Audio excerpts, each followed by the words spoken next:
जय श्री राम।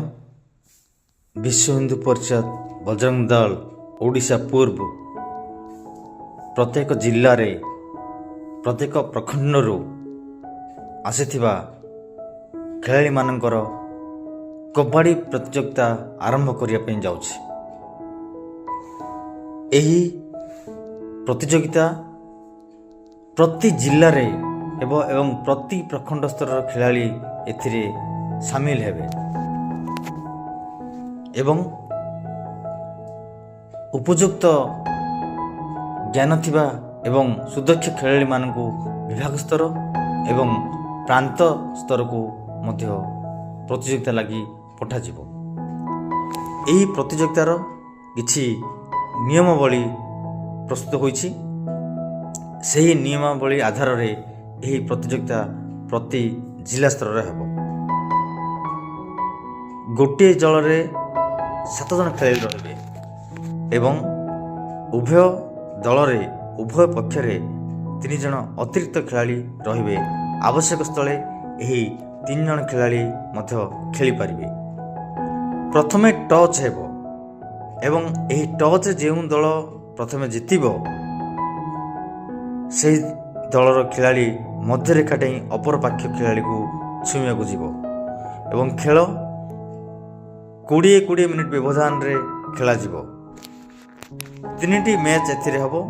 ପ୍ରତି ଖେଳ 20 ମିନିଟ୍ ପରେ 5 ମିନିଟ୍ ବିରତି ଦିଆଯିବ। ସମୟସୀମା ମଧ୍ୟରେ ଉଭୟ ଦଳ ପାଶ ପରିବର୍ତ୍ତନ କରିବେ। ଗୋଟିଏ ଦଳରୁ ଜଣେ ଖେଳାଳି ମଧ୍ୟରେଖା ପାର ହୋଇ ଅନ୍ୟ ପଟକୁ ଯିବ ଏବଂ ଏକ ରାହାରେ ଏକ ନିଶ୍ୱାସରେ 30 ସେକେଣ୍ଡ ଭିତରେ ଅପର ପାର୍ଶ୍ୱର ଖେଳାଳିକୁ ଛୁଇଁବାକୁ ଚେଷ୍ଟା କରିବ। ସେ 30 ସେକେଣ୍ଡ ଭିତରେ ହିଁ ଛୁଇଁବାକୁ ଚେଷ୍ଟା କରିବ। ଯଦି ତାହା ରାହା ନ ଛାଡ଼ି ଯଦି ସେ ଖେଳାଳି ରାହା ନ ଛାଡ଼ି ଅପର ପକ୍ଷର ଯେତେ ଜଣ ଖେଳାଳିକୁ ଛୁଇଁବେ ଏବଂ ମଧ୍ୟରେଖା ଡେଇଁ ନିଜ ପାର୍ଶ୍ୱକୁ ଚାଲି ଆସିବେ ଅପର ପକ୍ଷର ସେତେ ଜଣ ଖେଳାଳି କୋର୍ଟରୁ ବାହାରିଯିବେ ଏବଂ ଅପର ପକ୍ଷକୁ ସେତିକି ପଏଣ୍ଟ ମିଳିବ।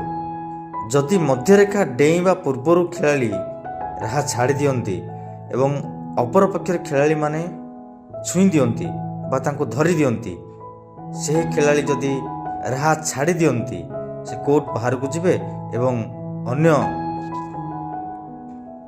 ଟିମ୍କୁ 1 ପଏଣ୍ଟ ମିଳିବ। 20 ମିନିଟ୍ ଭିତରେ ଗୋଟେ ଖେଳ ଶେଷ ହେବ। ଏହିପରି 3ଟା ଖେଳ ହେବ ଏବଂ ଯେଉଁ ଦଳର ଯେତେଟା ପଏଣ୍ଟ ଅଧିକା ହେବ ସେହି ଦଳ ବିଜୟୀ ହେବ। ଯଦି ପଏଣ୍ଟ ସମାନ ହୁଏ ଆଉ 5 ମିନିଟ୍ ସମୟ ଅଧିକା ଦିଆଯିବ ଏବଂ ପଏଣ୍ଟରେ ଯେଉଁ ଦଳ ଅଧିକା ହେବ ତାକୁ ବିଜୟୀ ଘୋଷଣା କରାଯିବ।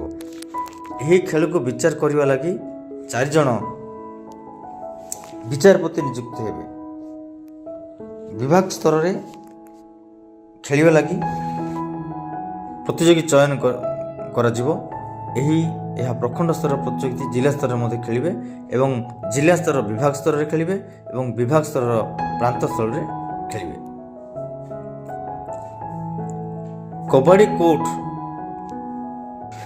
କବାଡ଼ି କୋର୍ଟର ଲମ୍ବା 13 ମିଟର, ଓସାର 10 ମିଟର, ମଧ୍ୟରେଖା 6.5 metre, baulk line 3.75 metre, bonus line 1 metre, end line 1.75 metre, side line 1 metre ଏବଂ ସିଟିଂ ବ୍ଲକ୍ 1 ମିଟର। ଏହି ହିସାବରେ କୋର୍ଟର ସଂରଚନା କରାଯିବ। ଆମେ ଆଶା କରୁଛୁ ପ୍ରତ୍ୟେକ ଜିଲ୍ଲା ସଂଯୋଜକ, ସହସଂଯୋଗ, ପ୍ରଖଣ୍ଡ ସଂଯୋଗ, ସହସଂଯୋଗ ଏବଂ ଜିଲ୍ଲା ସମ୍ପାଦକ, ସଭାପତି ଏହି ନିୟମକୁ ଭଲ ଭାବେ ବୁଝିବେ ଏବଂ ଆଶା କରୁଛୁ ପ୍ରତି ପ୍ରଖଣ୍ଡରୁ ସେହି ଜିଲ୍ଲାର ହେଡ଼କ୍ୱାର୍ଟରରେ ଏହି କବାଡ଼ି ପ୍ରତିଯୋଗିତା ହେବ ଏବଂ ଜିଲ୍ଲା ହେଡ଼କ୍ୱାର୍ଟରରେ ଜିଲ୍ଲା ସ୍ତରୀୟ ପ୍ରତିଯୋଗିତା ସମାପନ ହେବ ଏବଂ ସେହି ପ୍ରତିଯୋଗିତାରେ ଚୟନିତ 10 ଜଣ ଖେଳାଳିଙ୍କୁ ବିଭାଗ ସ୍ତରକୁ ପଠାଇବା ପାଇଁ ଯୋଜନା କରାଯିବ। ଆଶା କରେ ଏହି କବାଡ଼ି ପ୍ରତିଯୋଗିତାକୁ ବିଶ୍ୱ ହିନ୍ଦୁ ପରିଷଦ ବଜରଙ୍ଗ ତରଫରୁ ଆମେ କରିବାକୁ ଯାଉଛେ, ଏହା ସଫଳତା ପୂର୍ବ ଆମେ ନିୟୋଜନ କରିବା। ଜୟ ଶ୍ରୀରାମ। ଏହି ଜିଲ୍ଲାସ୍ତରୀୟ ଏବଂ ପ୍ରଖଣ୍ଡ ସ୍ତରୀୟ ବିଶ୍ୱ ହିନ୍ଦୁ ପରିଷଦ ବଜରଙ୍ଗ ଦଳ ଓଡ଼ିଶା ପୂର୍ବ ପ୍ରାନ୍ତ ତରଫରୁ ଏହି